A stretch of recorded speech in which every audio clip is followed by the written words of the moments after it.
বন্ধুরা, সকালবেলা গ্রামের বাড়িতে সকালবেলা ঘুম থেকে উঠে একটু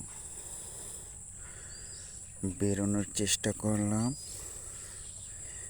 করে দেখেন কত কত সুন্দর দৃশ্য।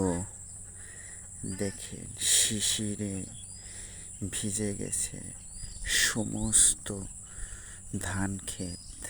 দেখেন কত সুন্দর। দেখেন বন্ধুরা, দেখেন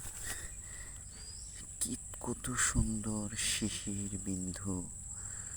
দেখেন এত সুন্দর দৃশ্য হয়তো বা আমাদের কারো কখনো দেখা হয়নি। দেখেন।